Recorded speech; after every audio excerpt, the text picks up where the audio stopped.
আমরা এখন মুহররম মাসের মধ্যে আছি। মুহররম মাসে নারীদের স্পেশাল কোনো আমল আছে কিনা জানলে উপকৃত হতাম। মুহররম মাসে পুরুষদের জন্য যে আমলগুলো আছে আমাদের মা বোনদের জন্য একই আমল আছে, মা বোনদের জন্য আলাদা কোনো আমল নাই। মুহররম মাসের সবচেয়ে গুরুত্বপূর্ণ আমল হলো বেশি বেশি রোজা রাখা। বেশি বেশি কি রাখা? রোজা রাখা। নবী করিম সাল্লাল্লাহু আলাইহি সাল্লাম বলেছেন, আফদালুস সিয়ামি বা'দা রমাদান শাহরুল্লাহিল মুহররম। আল্লাহর কাছে রমজানের পরে নফল রোজার জন্য সবচেয়ে আদর্শ এবং শ্রেষ্ঠ মাস হলো মুহররম মাস। এই জন্য ভাই মুহররম মাসে বেশি বেশি নফল রোজা রাখার চেষ্টা করতে হবে। বেশি বেশি তো দূরের কথা, অনেকে একটা রাখতে পারেন না, অন্তত 2-4টা হলেও রাখার চেষ্টা করবো ইনশাআল্লাহ।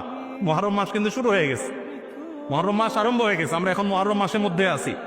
সম্মানিত মাসের মধ্যে সম্মানিত 4টা মাস আছে, এর ভিতরে সবচেয়ে শ্রেষ্ঠ হলো এই মুহররম মাস, বছরের প্রথম মাস, হিজরি বর্ষে।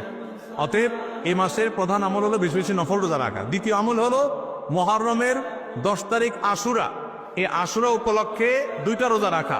9 আর 10 রাখলে বেশি উত্তম, আর না হলে 10 আর 11 এই 2টা রোজা রাখা নারী পুরুষ সকলের জন্য সুন্নাহ। নারীরা যদি মাসিক অবস্থা না থাকেন তারা রাখবেন না, মাসিক অবস্থা না থাকলে তারা রাখবেন না। তাদের নিয়ত থাকলে আল্লাহ তাআলা তাদেরকে এমনিতেই সওয়াব দিবেন ইনশাআল্লাহ। তাহলে মুহররম মাসে আমল হলো বেশি রোজা রাখা, বিশেষ করে আশুরা রোজা রাখা। এর বাইরে মহান উপলক্ষে স্পেশাল কোনো আমল নাই যে এই মাসের জন্য আলাদা করে এটা করণীয় আছে।